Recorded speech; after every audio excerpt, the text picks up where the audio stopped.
Hello friends, जैसा कि आप जानते हैं 4 नवंबर से एसआईआर की प्रक्रिया लगातार चल रही है और अब अपनी समाप्ति पर है। जो हम लास्ट डेट देख रहे हैं कि 4 दिसंबर तक फॉर्म फिलअप किए जाने हैं, लेकिन बीएलओ को जो डायरेक्शंस दी जा रही हैं कि वो 28 तारीख तक अपना फॉर्म सबमिट कर दें या 26 तारीख तक अपने फॉर्म सबमिट कर दें। तो इसका मतलब ये है कि हमारे पास फॉर्म फिल करने का प्रॉपर जो 4 दिसंबर तक का समय बता रहे हैं वो समय नहीं है। इसका मतलब हमारे पास समय कम है। तो जिन लोगों को बीएलओ के माध्यम से फॉर्म मिल चुके हैं उन्हें सबसे पहले ये काम करना है कि वो अपने फॉर्म फिलअप करें और फॉर्म फिल करके अपने बीएलओ को सबमिट करें। अब पैनिक होने की तो जरूरत नहीं है। ऐसा नहीं है कि भाई हम कैसे करें क्या करें, क्योंकि बहुत ज्यादा ऐसा पोर्शन नहीं है कि आप इसको फॉर्म भरने में आपको प्रॉब्लम हो। बहुत इजीली पहली वीडियो के माध्यम से आपको क्लियर करा दिया गया था। फिर भी आज की वीडियो कुछ छोटी छोटी प्रॉब्लम्स जो है सामने आ रही है।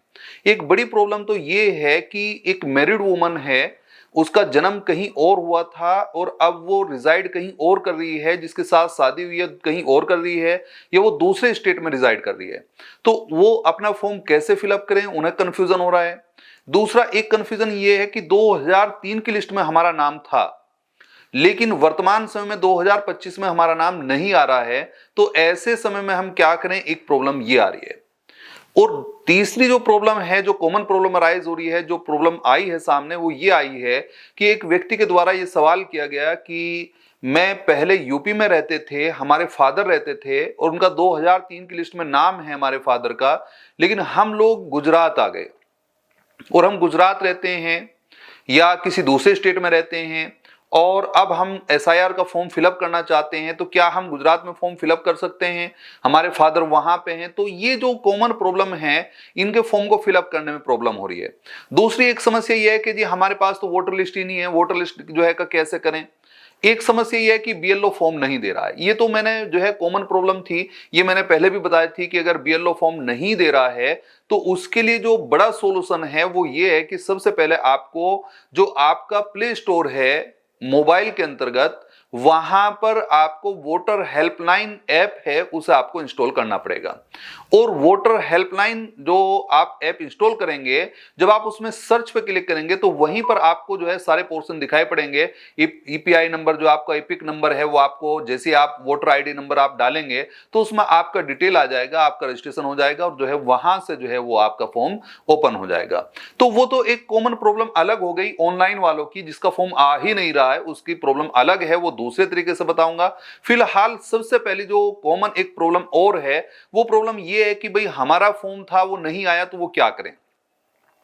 तो उसके लिए सॉल्यूशन ये है कि जिन लोगों की वोट 2003 में थी, लेकिन जो 2025 का ये एसआईआर हो रहा है उसमें बीएलओ के द्वारा उन्हें फॉर्म नहीं दिया गया या उन्हें फॉर्म नहीं मिला या है ही नहीं, बीएलओ ने चेक भी कर लिया फॉर्म ही नहीं है, तो ऐसे समय में वो क्या करें।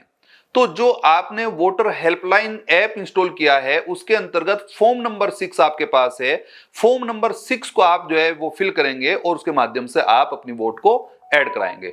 तो ये एक सॉल्यूशन आप याद रखेंगे। उन लोगों को कंफ्यूजन होने की, डरने की कोई जरूरत नहीं है। जिन लोगों के पास जो है फॉर्म नहीं आया है वो फॉर्म नंबर 6 को फिल करिए और फॉर्म नंबर 6 को फिल करके अपनी वोट को जो है वो बनाइए।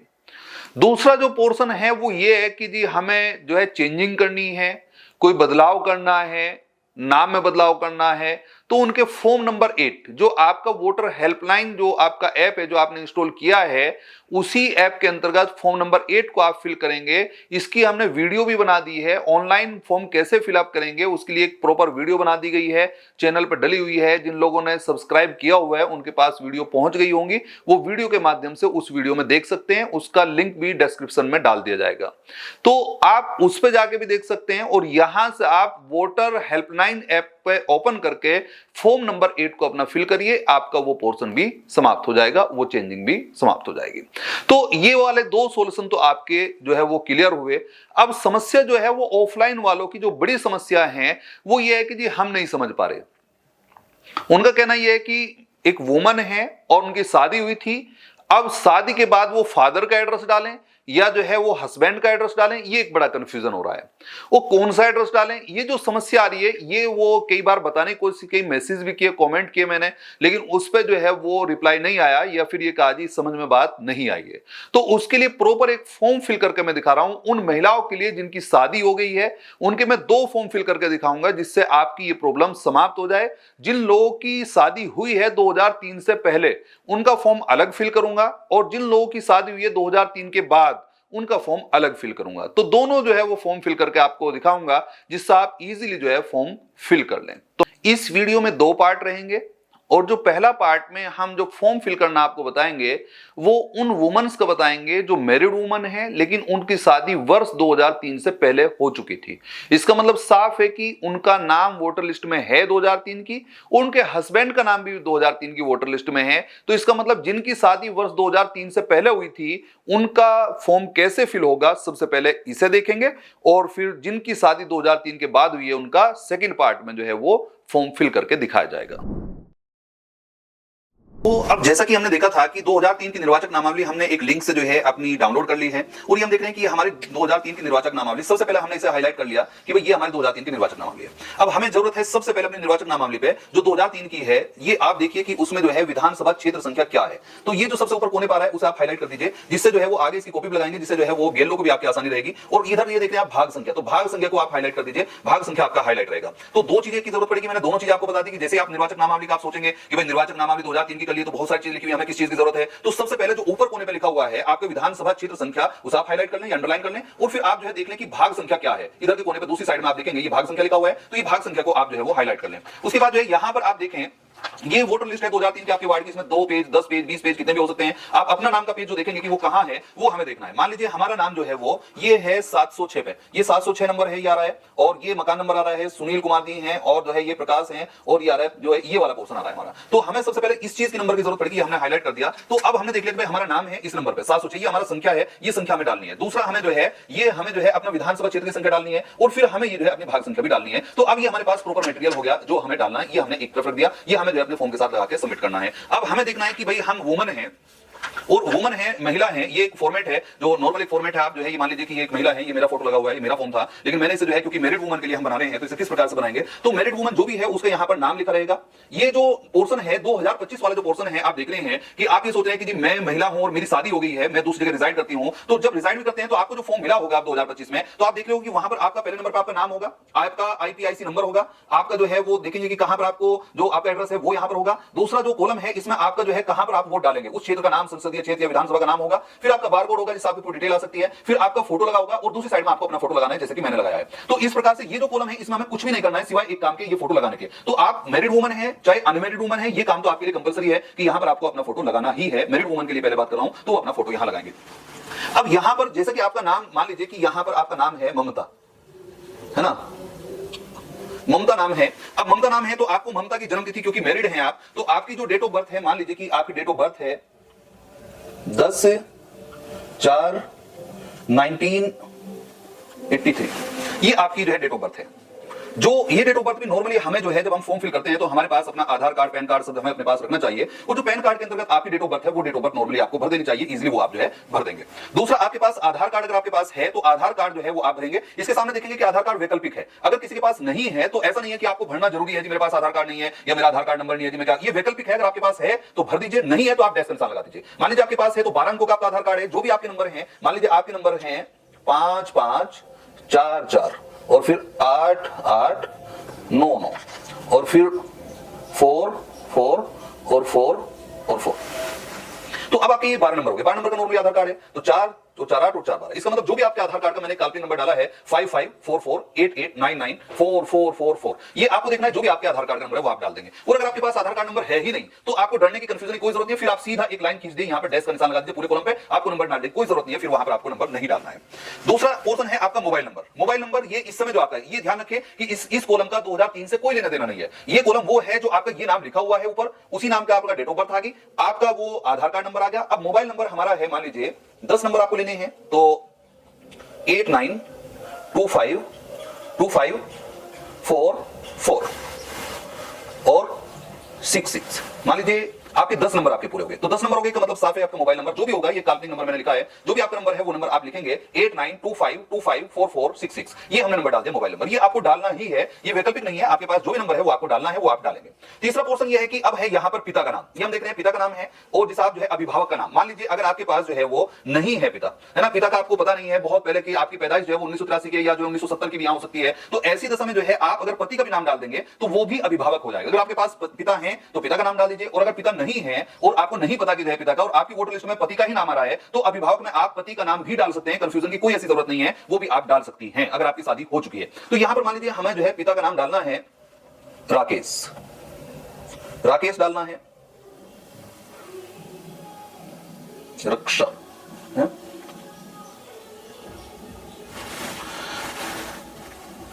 या हमें जो है अपने पति का नाम डालना है मोहित, जो भी हमें डालना है। मान लीजिए पिता है तो पिता का नाम डाल दीजिए, पिता पे निशान लगा दीजिए। आपको अभिभावक का नाम डालना है, पिता का नहीं डालना है, पति का नाम डालना है तो पिता का जो है वो पति का नाम डाल दीजिए। जो भी आप डालेंगे वो नाम आप डालिए और उधर इधर ही टिक कर दीजिए, आपका पोर्शन जो है वो क्लियर हो जाएगा। नॉर्मली वहीं पर जो है कॉमन लगा के आप जो है पति भी लिख सकते हैं या जो है फादर लिख सकते हैं, ये भी आप काम कर सकते हैं। तीसरा पोर्शन है फिर पिता या अभिभावक की जो है वो संख्या। अब ये हमें कैसे पता चलेगा, ये हमें देखना है। मान लीजिए जो है वो हमारे जो है ये देखे हैं कि इधर हमने देखा था कि ये है राकेश, है ना, ये सुनील कुमार हैं जो हमने देखा था, और ये प्रकाश हैं, इनका हम जो है देख रहे हैं कि जो फोटो पहचान संख्या वो है ही नहीं। तो अब इसका मतलब साफ है कि अगर आपके पास हो, इन्होंने लिखा है कि यदि अभिभावक का आईपीआईसी संख्या यदि उपलब्ध हो, अगर उपलब्ध है तो आप लिखें, नहीं है हमारे पास नहीं है उपलब्ध, तो इसका मतलब साफ है कि कंफ्यूजन की कोई जरूरत नहीं, सीधा डैश निशान लगा दीजिए और छोड़ दीजिए, कोई समस्या में नहीं है। यहां पर आप जो है यदि उपलब्ध है तो आप लिख दीजिए, नहीं है तो आप छोड़ दीजिए।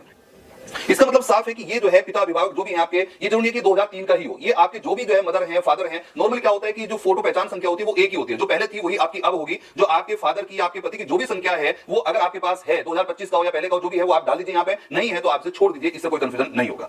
नेक्स्ट है आपका माता का नाम, माता का नाम आपको डालना है, जो भी आप जो है डालेंगे, यहाँ आपने ममता डाला है तो इनकी माता का नाम है सुनीता, है ना, तो सुनीता आप जो है वो सुनीता और सुनीता, तो यहां पर जो है वो अभिभावक नहीं है, यहां पर मां का ही नाम आपको डालना है, भले उनका वोटर लिस्ट में नाम है नहीं है, या आपको अपनी मदर का नाम डालना है। यहां पर सुनीता हमने हिंदी में इंग्लिश में दोनों में लिख दिया है। उसका बेनिफिट ये होगा एक कि जो है अगर मान लीजिए कंप्यूटर वाले को बाद में फीड करने में कोई प्रॉब्लम होती है तो वो इंग्लिश वाले वर्ड को देख लेगा, हिंदी वाले को देख लेगा, जो उसकी समझ में आएगा वो प्रॉपर जो है फॉर्म फिल कर लेगा। नहीं तो कई बार क्या है कि हमने हिंदी में लिख दिया, उसकी समझ में नहीं आ रहा हमने क्या लिखा है, और इंग्लिश में उसे स्पेलिंग चढ़ानी है या वो जो है स्पेल नहीं कर पा रहा है, तो उसमें फिर प्रॉब्लम हो सकती है। इसलिए जो है आप अगर कॉलम इतना बड़ा है तो इजीली आप लिख सकते हैं, हिंदी इंग्लिश दोनों में भी लिख सकते हैं। नेक्स्ट क्वेश्चन है माता का जो है आईपीआईसी संख्या क्या है, यहां पे लिखा है यदि उपलब्ध हो। अगर आपके पास है माता की संख्या, मान लीजिए हमारे पास ये संख्या है, ये लिखा हुआ है दूसरा जो है, तो हम जो है उसी संख्या को जो है जो भी है, ये मैं वो बता रहा हूं, जो भी आपके पास जो होगा, जो आपकी मदर हैं, जो उनके पास आईडी होगी, आई कार्ड होगा, या जो उनकी वोट आई होगी, उसमें लिखा होगा जो है ये माता का आईपी संख्या, तो वही संख्या आपको यहाँ पर डालनी है। और अगर नहीं है तो आपसे छोड़ देंगे, तो भी आपको कंफ्यूजन की कोई जरूरत नहीं है। मान लीजिए यहाँ पर ये है HDQ और फिर आपका है 2013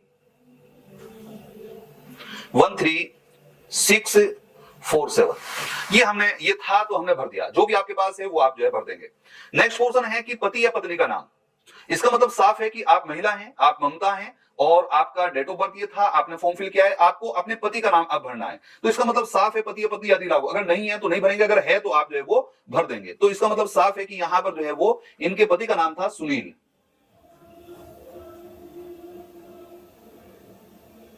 सुनील। कोशिश करें कि कैपिटल लेटर में आप जो है वो भर दें, हिंदी इंग्लिश दोनों में भरें, और जो है वो कैपिटल लेटर में भर दें, जिससे जो है वो चढ़ाने वाले को थोड़ा सा आसानी रहे। कोई ऐसा पोर्शन नहीं है कि बहुत ज्यादा लैंग्वेज बिल्कुल साफ और शब्द समझ में आ जाए, उसी से काम हमारा हो जाएगा। नेक्स्ट क्वेश्चन है पति या पत्नी का जो आईपीआईसी संख्या है वो क्या है। आईपीआईसी संख्या जो भी है, अगर आपको लग रहा है कि पति की जो है आईपीसी संख्या जो है वो नहीं है, यहां पर हमने देखा नहीं है, तो इसका मतलब साफ है यदि उपलब्ध है तो आप डालें, नहीं है तो डैश का निशान सीधा छोड़ दें, बात खत्म, है ना। ये आपका पहला कॉलम था, ये कॉलम वो था जो 2025 में आपका नाम है ऊपर, आपकी अपनी डेट ऑफ बर्थ भरनी है जो आपके जो है उसमें दी होगी, जो आपका जो इनकम टैक्स रिटर्न जिससे आप भरते हैं, जो है एक तरह से आधार कार्ड में आपकी दी हुई है, आधार संख्या आप अपनी भर देंगे, मोबाइल नंबर अपना भर देंगे, अपने पिता का नाम, और अगर पिता नहीं है, अभिभावक का नाम है, अभिभावक का ही जो है पुराने समय से आपका चल आ रहा है, पति है, तो पति को आप भर देंगे यहाँ पर। उसके बाद जो है पिता का जो भी नंबर हो, आईडी नंबर अगर है तो भरें, नहीं है तो छोड़ दें। माता का नाम जो आप कंपलसरी है वो आप भरेंगे ही भरेंगे। माता का जो आईपीआईसी संख्या यदि है तो आप भरें, नहीं है तो छोड़ दें। जो है पति का नाम है तो उसे आप जो है भरें, और जो है वो नहीं है संख्या तो उसे छोड़ दें। ये आपका पोर्शन हुआ पहला पोर्शन। आपका जन्म हुआ था 1983 में, आज आपकी एज है 42 ईयर, 42 साल के आसपास आपकी एज है। तो ऐसे समय में आपकी जो शादी हो गई थी वो वर्ष 2003 में शादी हो चुकी थी, या आपकी डेट उससे भी पहले की थी, ये तो मैंने एक अंदाजे से भरी है। 1983 आपकी एज 1968 से भी पैदाइश हो सकती है, 1970 की भी हो सकती है। अब हमें देखना है कि आपकी मैरिड हुई थी, विवाह हुआ था, और विवाह हो चुका था पहले ही, तो पहले ही विवाह हो चुका था। तो हम जो है इस बात को देख रहे हैं किससे हुआ था, सुनील कुमार जी से विवाह हुआ था। सुनील कुमार जी का भी जो है वोट यहां पर है। इसका मतलब साफ है कि अब आपको जो है हम पहले देख रहे हैं कि निर्वाचक का नाम जो है, आपका नाम था ममता, क्योंकि आपका भी वोट 2003 में है, तो आपने अपना नाम जो है वो ममता ममता इस वाले जो पोर्शन को जरूरी नहीं है कि हिंदी में इंग्लिश में भरा जाए, ये तो 2003 का वो पोर्शन दिखा रहा है, इसी फीडिंग होगा, ये उसके साथ लगेगा, तो इसे आप जो है एक लैंग्वेज में भर सकते हैं, इससे कोई समस्या नहीं है। इसका मतलब निर्वाचक का नाम आपका जो है ये, यहां पर अब जो है ममता है, अब ममता ये नाम है तो निर्वाचक आप हैं, तो आप ही का नाम है, आपका वोट है 2003 में। अब समस्या ये है कि यहां भी लिखा है कि आईसी संख्या, इसका मतलब फोटो आईडी संख्या, यहां भी आईपीसीआईसी संख्या, तो ये जो संख्या थी वो 2000 जो है वो 25 का आपका उपलब्ध कराया गया है, यहां ये संख्या नहीं भरनी है। ये ध्यान दें कि यहां जो संख्या लिखी है वो यहां नहीं भरेंगे। आपको देखना है कि आपका जो वोट था 2003 में, मान लीजिए यहां पर आपका वोट था, ये आप जो है वो ममता के नाम का यहां पर वोट था ये, तो अब आप देखेंगे कि यहां पर अगर आपके पास कोई वोटर आईडी का जो है ये संख्या जैसे दिखाया, फोटो पहचान पत्र संख्या, जिसे आप जो है यहां पर कह रहे हैं आईपीआईसी संख्या, तो ये जो है अगर है आपके पास तो आप भरेंगे 2003 वाली लिस्ट का। ये हम देख रहे थे 2003 वाली लिस्ट हमने देख ली थी, ये वाला आपका पोर्शन था। इस वाली लिस्ट के अंतर्गत जो है वो आपने देखा कि आपका नाम है, और उस नाम के सामने 2003 में जो आपकी संख्या दी हुई है वो आपको यहां भरनी है, 2025 वाली संख्या नहीं भरनी है, ये ध्यान रखेंगे। ये पूरा कॉलम उस तरीके से भरेंगे जैसे 2003 में आपकी वोटर लिस्ट में था। तो ये वाला पोर्शन जो है अगर आपके पास है संख्या, मान लीजिए संख्या ये है यूपी 83, एक मैं अंदाजे से आपको भर रहा हूं, आप अपनी भरेंगे, यूपी 83 और 412075 और उसके बाद जो है 9361, ये एक संख्या है, ये हमने डाल दी जो यहां पर है दी हुई है।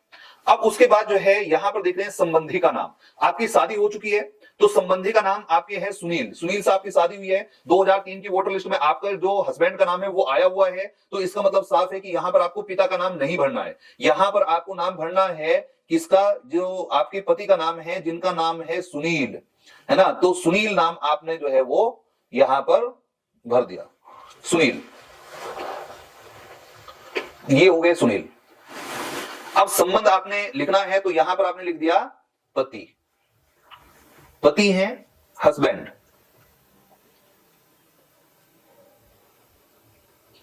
हस्बैंड एक में भी लिख देंगे, इसमें कोई डबल डबल लिखने की जरूरत नहीं इस वाले कॉलम को। फिर आपको जिला लिखना है, जिला मान लीजिए कि आपका जो था वो मुजफ्फरनगर था, है ना, ये वाला जो है या मेरठ था, जो भी आपका जिला है, जो भी आप जो है वो आप ये देखेंगे आपकी निर्वाचक नामावली में किस जिले के आप हैं जिसके आपने निकाली है और किस विधानसभा क्षेत्र के हैं। तो यहां पर आपने देखा कि आपका जिला था मेरठ, तो यहां पर आपने डाल दिया, उस समय जो 2003 की लिस्ट में था वो मेरठ लिखा हुआ था तो मेरठ आपने लिखा। और फिर आपने देखा राज्य का नाम उत्तर प्रदेश लिखा हुआ था तो यूपी लिख दें या उत्तर प्रदेश लिख दें, है ना, उत्तर प्रदेश जिसे आप यूपी कह रहे हैं, ये आपने जो है वो कर दिया।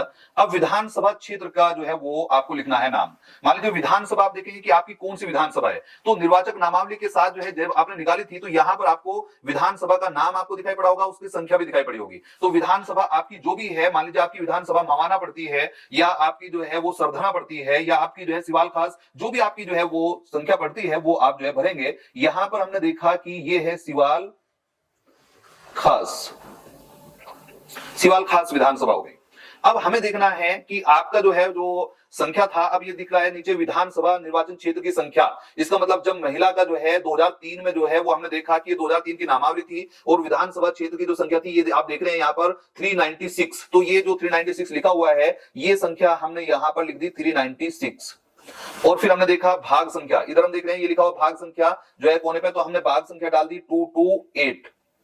और फिर हमने देखा क्रम संख्या, तो क्रम संख्या हमने देखा कि हमारे जो वोट है ये है 706 पे, तो जो भी नंबर आपका है 706 ये हमने डाल दिया। और अब हमारा फॉर्म हो गया है ये कंप्लीट। यहां पर आपने जो है वो साइन कर दिया अपने, ये मेरे साइन थे ममता, और यहां पर जो है आपने जो है डेट डाली और ये रिसीविंग हमने ले ली। बीएलओ को आप जमा कराएंगे, बीएलओ जो है अपना जो है वो जिस प्रकार से ये रिसीविंग दे रखी है उसी प्रकार से आपका फॉर्म एक्सेप्ट करेंगे और जो है उसको साइन करके अपनी डेट डाल देंगे। जो है 2 प्रतियों में आपको ये फॉर्म फिल करना है। कई बार अगर आप गांव के इलाकों में हैं तो वो आपको 2 फॉर्म नहीं दे रहे हैं, वो 1 फॉर्म दे रहे हैं। 1 फॉर्म आपसे भरवाएंगे और जब आप सबमिट करने जाएंगे तो वहीं पर आपसे दूसरा फॉर्म भरवा के वहीं पर रिसीविंग देंगे। कुछ जगह तो ये तरीका है, कुछ जगह ये है कि दो फॉर्म एक साथ दे दिए जाएंगे, दोनों फॉर्म आप फिल करेंगे और जो है दोनों को लेकर आप जाएंगे, सबमिट करेंगे और एक पे आपको रिसीविंग देकर वापस कर दिया जाएगा, एक वहीं पर रख लिया जाएगा। तो इस प्रकार से ये जो निर्वाचक नामावली है इसे आप जो है अटैच करते हैं अपने फॉर्म के साथ। इस प्रकार से ये आपका रहेगा, जब बीएलओ आपके फॉर्म को चेक करेंगे तो आपका नाम है यहाँ पर, ये आपका पूरा पोर्शन है, इसे वो चेक करेंगे कि जो है ममता है तो जो है ये देखेंगे निर्वाचक क्षेत्र संख्या, इसे मिलान करेंगे वो, फिर जो है वो भाग संख्या देखेंगे कि भाई भाग संख्या ठीक है क्या, ये देखेंगे, फिर देखेंगे कि जो है वोटर आईडी संख्या ठीक है क्या, ये संख्या आपने डाली हुई है यही संख्या है तो ये देखेंगे, और उसके बाद जो है वो टिक करके जो है ये वाला कॉलम हमें नहीं भरना है यदि हमारी विवाह जो है वो 2003 से पहले हो चुका है। अगर हमारा विवाह 2003 से पहले हो चुका है, ये केवल उन लोगों के लिए फॉर्म मैंने भरा है, वो जो है उनके लिए ये कॉलम नहीं भरना है, उन्हें केवल ये कॉलम भरना था और जो है उनकी 2003 की वोटर लिस्ट में नाम थी, उन्हें अपने पति का है और जो है फिर जो है उसे चेक करा के वो रिसीविंग दे देंगे और आपका फॉर्म जो है वो सबमिट हो जाएगा। इसे जो है वो अटैच करके इसके साथ कुछ और नहीं लगाना, बस ज्यादा करना है तो वोटर जो है ये लिस्ट लगा देंगे, नहीं भी लगाएंगे तो भी उससे कोई प्रॉब्लम नहीं है, क्योंकि जो है इसके साथ कोई डॉक्यूमेंट सबमिट करने कोई ऐसी प्रॉब्लम नहीं है कि आप डॉक्यूमेंट सबमिट करें। तो इस प्रकार आप अगर 2003 की वोटर लिस्ट में आपका नाम था और उससे पहले आपकी शादी हो गई थी तो आपको मैंने पूरा फॉर्म फिल करना बता दिया है। यदि आपको इस फॉर्म को फिल करने में वीडियो से हेल्प मिलती है, सहायता मिलती है, तो आप जो है कृपया कर इस वीडियो को बाकी लोगों के लिए शेयर कर दीजिए, जिससे बाकी लोगों को भी हेल्प मिल सके। ये नहीं पता है कि किन किन लोगों को प्रॉब्लम आ रही है, अगर आप शेयर कर देंगे अपने जानने वालों को तो हो सकता है कि उन्हें हेल्प मिल जाए। चलिए अब वीडियो के सेकंड पार्ट के अंतर्गत हम देखते हैं कि यदि आपका विवाह वर्ष 2003 के बाद हुआ है, आप मैरिड वुमन हैं लेकिन आपकी शादी अभी हुई है, वर्ष 2003 के बाद हुई है, तो आप किस प्रकार से अपना फॉर्म फिल करेंगे। तो आपको कंफ्यूज होने की जरूरत नहीं है, आपको फॉर्म फिल करना बताया जाएगा। पहले पार्ट में जिन लोगों की शादी 2003 से पहले हुई थी उनका पार्ट बताया है, अब जिनकी शादी 2003 के बाद हुई है उनका पार्ट मैं आपको स्पष्ट कर रहा हूं। तो देखिए किस प्रकार से इस फॉर्म को आप फिल कर सकते हैं, भले ही आपकी शादी कहीं भी हुई हो। तो ये कॉलम तो आपका पूरा का पूरा फिल हो गया था, ये कंपलसरी था, चाहे आपका विवाह 2003 के पहले हुआ है चाहे 2003 के बाद हुआ है। अगर आपकी शादी 2003 के बाद हुई है तो आपकी डेट ऑफ बर्थ जो भी होगी, मान लीजिए जो है यहाँ पर 1995 होगी या 99 होगी, तो वो ही आप भर देंगे, बाकी सब चीजें आपकी जो है सेम रहेंगी, जो भी चीजें हैं तो वो तो पोर्शन ये तो बिल्कुल सेम रहेगा, कंपलसरी वाला पोर्शन। ये वाला पोर्शन जो है केवल उनके लिए था जो 2003 से पहले जिनकी शादी हुई है, केवल वो लोग जो है जिनकी जो है वर्ष 2003 से पूर्व शादी हुई है ना, पूर्व शादी या विवाह जो भी हुआ है। अब ये जो है पोर्शन जो है ये वाला कॉलम हम भरेंगे जिनकी शादी 2003 के बाद हुई है, आफ्टर 2003। अगर आपकी शादी हुई, आप मैरिड वुमन हैं और आपकी शादी हो गई है, अब आप जो है वो पहले कहीं और रहती थी अब कहीं और रहती हैं, तो अब जो है यहां पर आपका एड्रेस भरा जाना है। तो यहां पर आप देखेंगे अब ये विवरण जो है पिछले कॉलम में दिए गए संबंधी का विवरण, इसका मतलब साफ है कि अब ये वाला विवरण आप अपना नाम जैसे यहां पर भर दिया था अब आप यहां नहीं भर सकती हैं। अब आपको, क्योंकि जो 2003 की हम वोटर लिस्ट हम देख रहे हैं, ये मान लीजिए हमारी 2003 की वोटर लिस्ट है, तो 2003 की वोटर लिस्ट में अब हमें देखना है कि जो यहां पर आप देखेंगे कि मान लीजिए जो है ये है मोहनमती, है ना, यही ममता मान लो आप, ये ममता है और इनके जो एक तरह से यहां पर जो है फादर हैं वो है प्रकाश, और जो है ये इनका आईडी संख्या है, ये पोर्शन है 704 पे। इसका मतलब साफ है कि ये जो है जो निर्वाचक का नाम है वो ये है, इनके पिता का नाम ये है, तो ये जो पोर्शन है ये है आपके जो है वो कौन है, ये आपकी माता है, ये आपके जो है वो पिता है और जो दूसरा व्यक्ति है। तो अब हमें पहले ये देखना है कि उस व्यक्ति का नाम यहां पर भरना है जो आपके पिता है। अगर पिता है तो पिता का भरिए, अगर माता है तो माता का भरिए। यहां पर आपकी क्योंकि शादी 2003 के समय नहीं हुई थी तो वोटर लिस्ट में आपके पति का नाम नहीं है, तो इसलिए आपको अपने पति की डिटेल यहां पर नहीं भरनी है। यहां पर आपको भले आपकी शादी हो गई हो तो भी आपको अपने पिता का ही, मायके वाला ही नियम भरना है, क्योंकि आपकी शादी 2003 के बाद हुई है। तो मान लीजिए कि यहां पर जो है आपका जो नाम है वो यहां पर है अजय,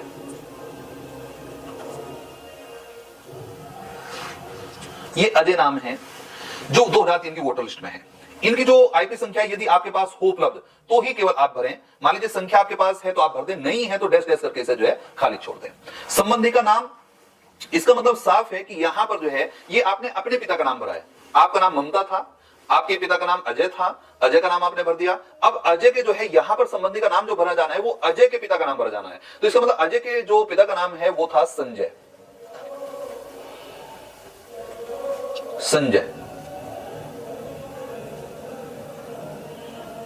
संजय।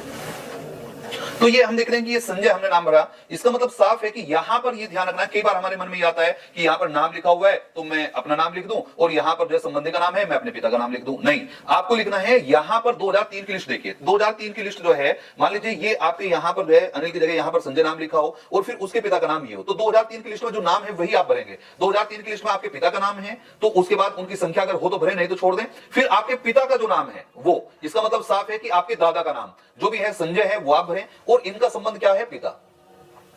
किसके पिता, इनके, अजय के पिता हैं ये, है ना। और फिर जो है जिला आपका, मान लीजिए अभी आप कहीं और रहते हैं, पहले आप जो है वो रहते थे कहीं और, मान लीजिए आप रहते थे जो है वो कोई और जो है जिला था, जैसा कि मऊ हो सकता है, इलाहाबाद हो सकता है ना, इलाहाबाद। पहले अभी नाम प्रयागराज है लेकिन पहले इलाहाबाद था, इलाहाबाद। आपने इलाहाबाद, इलाहाबाद आपने जो है वो नाम भर दिया, जिले का नाम। राज्य का नाम आपका उत्तर प्रदेश था तो यही उत्तर प्रदेश, आप यूपी भरेंगे। और फिर विधानसभा क्षेत्र का नाम आपका जो भी था वहां पर इलाहाबाद के अंतर्गत जो भी आपका जो नाम रहा होगा वो भी जो है नाम आप जो है विधानसभा क्षेत्र का जो है वो नाम डाल देंगे। और अपनी विधानसभा जो है जो अपने पिता का, जहां आपके पिता का नाम था वो मैं भरा रहा हूं, है ना। आपके पिता का नाम जो है वो इलाहाबाद के थे और जो है आप फिलहाल मेरठ में भले रह रहे हो, आपके पिता इलाहाबाद के थे, इलाहाबाद में उनका एड्रेस था, उनकी विधानसभा जो भी इलाहाबाद में जो विधानसभा पड़ती होंगी उनका नाम आप डालेंगे, जो भी आपकी संख्या होगी। और फिर जो है यहाँ पर संख्या डाल देंगे, मान लीजिए आपका 400 विधानसभा संख्या थी और जो है वो 28 जो है वो क्रम संख्या थी। अपना वोटर जो है आपका देख लें, आपके फादर का वोटर संख्या क्या थी, जो भी था वो ही वोटर संख्या आप डाल देंगे। तो इसका मतलब साफ है, फॉर्म आपका सबमिट हो जाएगा। आप अपने साइन करेंगे, मोहर लगाएंगे, सॉरी अपने साइन करेंगे, डेट डालेंगे और फिर जो है इस पे हस्ताक्षर कर देंगे। अब मैं फिर से आपको एक बार क्लियर कर देता हूं बहुत ही आसान शब्दों में। आप एक महिला हैं और आपका विवाह हो चुका है, विवाहित महिला हैं आप, विवाहित, कंफ्यूजन ना करें बिल्कुल, विवाहित महिला हैं आप। अपना एड्रेस यहां भर दीजिए। और अब देखिए, अगर 2003 से पहले आपका शादी हो चुकी थी, आपके पति का नाम आ चुका था, आपका भी नाम था 2003 की लिस्ट में, तो ये वाला कॉलम भरें और उसमें जो है अपना पूरा एड्रेस डालें, अपने पति वाला अपना नाम लिख के फिर पति का वो डालें और जो है पूरा अपना निर्वाचन संख्या, अपना ही पूरा पोर्शन जो 2003 वाला है वो डालें। बस यहां पर पति का नाम लिखना है, बात पूरी हो जाएगी। और अगर आपकी शादी हुई 2003 के बाद, इसका मतलब साफ है आपके पति का विवरण 2003 की लिस्ट में नहीं है, तो ऐसी दशा में फिर आप ये कॉलम नहीं भरेंगे, फिर आपको ये वाला कॉलम भरना है, इधर वाला। और यहां पर आप ये भी कंफ्यूजन में न रहे कि जी मैं जो है वो मेरे पापा इलाहाबाद के थे और मेरी शादी मेरठ में हो गई, अब जो है ये मेरठ का आ रहा है मेरा 2025 में और 2003 में मेरे पापा इलाहाबाद के थे। तो आपको इसमें कोई कंफ्यूजन होने की जरूरत नहीं है। आपने ये एड्रेस भर दिया, अब यहां पर अपना जो है वो अपने पापा का, पापा के पापा का नाम, उनका संबंध बता दो, उनका जिला लिख दो, उनका जो है वो राज्य का नाम, उनकी विधानसभा क्षेत्र संख्या और उन्हीं का जो है जो भी विधानसभा क्षेत्र का संख्या है वो डालो, उनके भाग संख्या डालो और उनका जो है क्रम संख्या डालो वोट का। तो इस तरीके से जो है ये पूरा पोर्शन वो डालना है। जो आपके पिता का है वो इलाहाबाद में रहते थे तो इलाहाबाद का डालो, लखनऊ के थे लखनऊ का डालो। आपको ये कंफ्यूजन नहीं करना है कि जी मेरी अब शादी कहां हुई है, शादी आपकी कहीं भी हुई है, वो जहां थे आपके पिता वहां का एड्रेस डालिए, अपना पूरा पोर्शन रखिए और फिर साइन करिए, अपने जो है उस पर डेट डालिए और जो है रिसीव करा दीजिए। उसी प्रकार से वोटर लिस्ट को लगा के जो है अपने फादर वाली और जो है इसे जो है आप जो है वो इस प्रकार से अटैच करके आप रिसीव कराइए और जो है वो चेक कर लेंगे। चेक करने के बाद जो है इसे पूरे पोर्शन को जो है वो कंप्लीट हो जाएगा, आपको रिसीविंग दे देंगे। इस प्रकार एसआईआर की इस प्रक्रिया के दौरान जो मैरिड वुमेन्स को प्रॉब्लम हो रही है उनके लिए हमने इस वीडियो को 2 पार्ट में बनाया है। पहला पार्ट 2003 से पहले की महिला जिनकी शादी हो चुकी थी वर्ष 2003 में उनके लिए, और दूसरा पार्ट उन महिलाओं के लिए जिन्होंने शादी 2003 के बाद की है। तो इस प्रकार से मेरे ख्याल से वीडियो के माध्यम से अगर आप जो है प्रॉपर तरीके से देखेंगे तो सारी समस्या आपकी सॉर्ट आउट हो जाएंगी, कोई प्रॉब्लम नहीं बचेगी और आप फॉर्म इजीली फिल कर पाएंगे। अपने जानने वालों को शेयर करिए। मैं हूं डॉक्टर सरफराज और आप देख रहे हैं fast mind law academy. Thank you.